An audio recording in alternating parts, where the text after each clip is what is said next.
Our next segment is brought to you by Breville Canada, and today we are talking all about bluicing with Corinna Odorico, Breville's product expert in Canada. Welcome to the show, Corinna.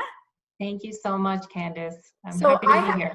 I have a few Breville appliances, and what I love most about them is how innovative they are. Like they take, a couple of products and make one amazing product. So like, for example, my 3-in-1 air fryer, microwave, and convection oven is a favorite, right? Yes. So let's talk about the Bluicer though, because that's really ingenious as well.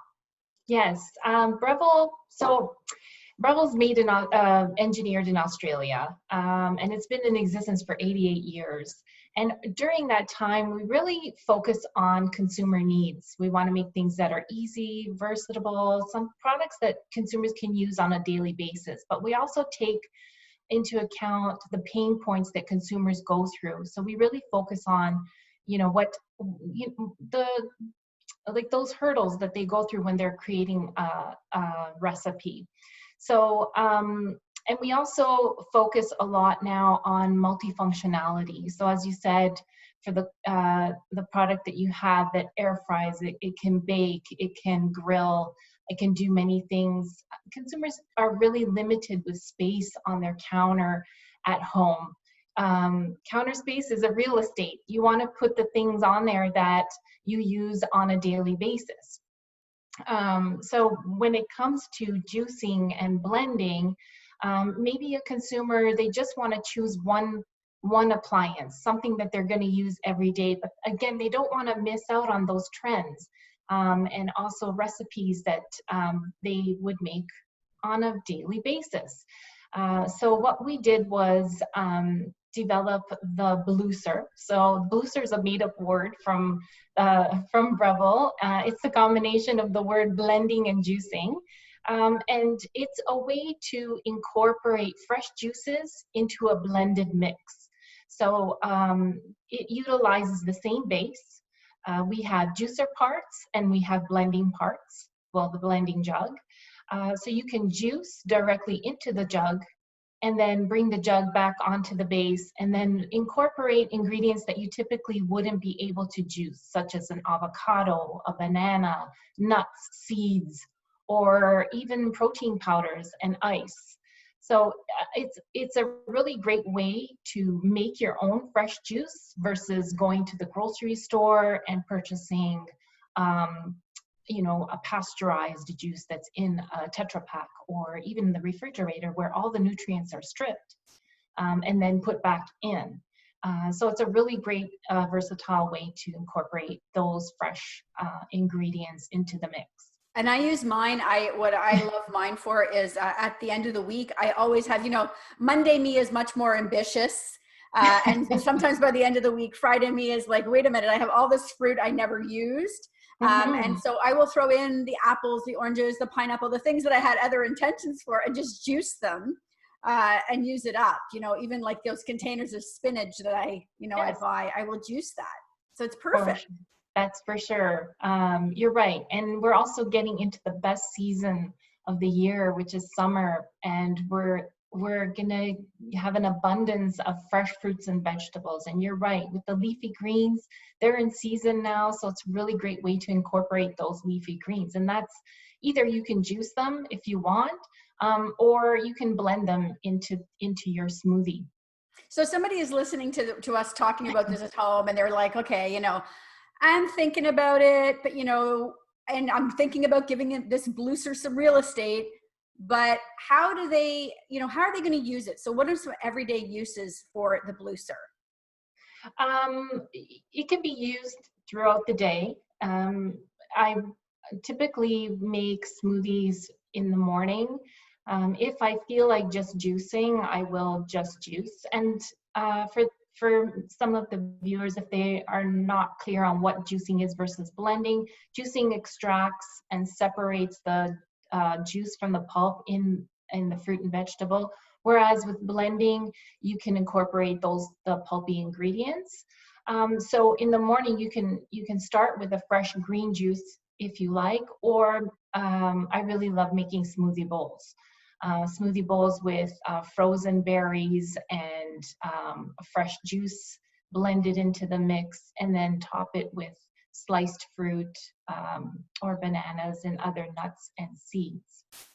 And then over lunchtime, I can again use the blending part and make a really great salad dressing or puree hummus and make a nice hummus and roasted red pepper dip and spread that over a cooked sliced sweet potato. I've been seeing that a lot lately, and it's really nice. And then you can top it with more chickpeas if you want it on the top.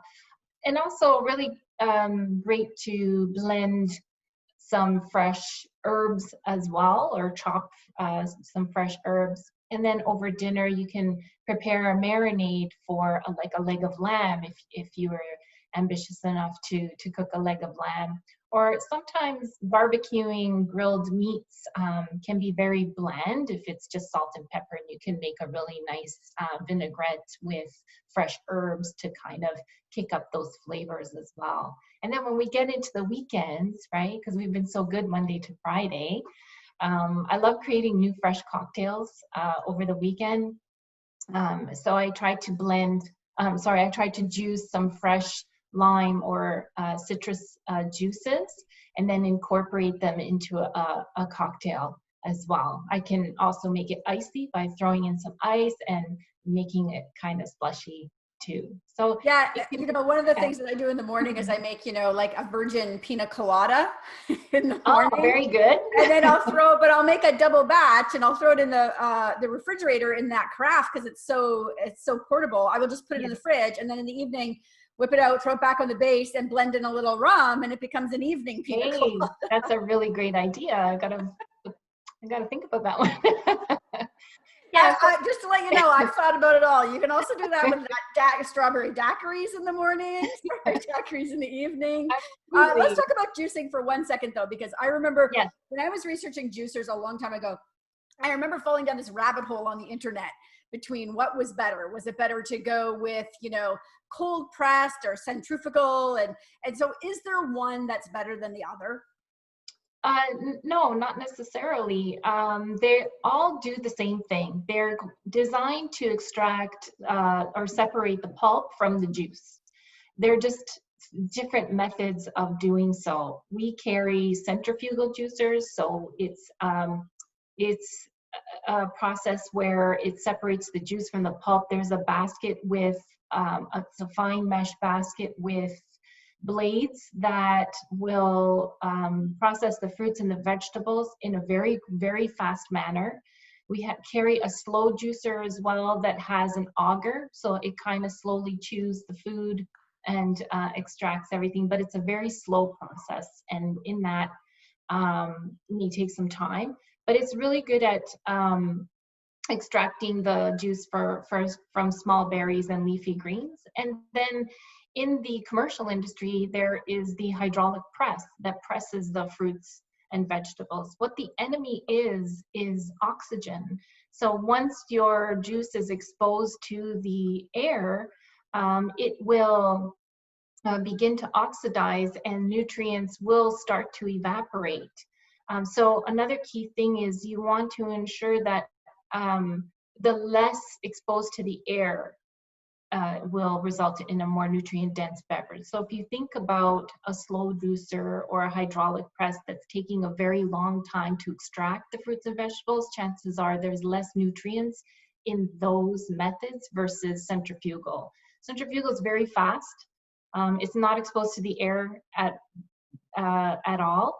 And it goes in cold and comes out cold. So that's another myth that we hear a lot. Consumers may think that centrifugal juicers, which is a quick method, actually heats the fruits and vegetables as it's being juiced, but that is not true. And we've done extensive testing to dispel those myths. So the heat transfer is actually less than 1 degree Celsius. Okay, so there's no nutrients lost then either way, so that's good to know, and that's why it's so healthy for you, right? Is to get that juice out. So if people want to know more about the Bluicer and the uses for it, where can they go? Check out our website, breville.ca. You can find us on Instagram, Breville Canada, as well as Facebook, Breville Canada. There's a ton of information. If you can also search Bluicer on YouTube, you'll come up with some really great videos and demonstration and recipes as well. Okay, wonderful. Thank you so much for joining me. We'll put all these links up on the video that's going to go out on social. Great, thank you. Thanks for your time today.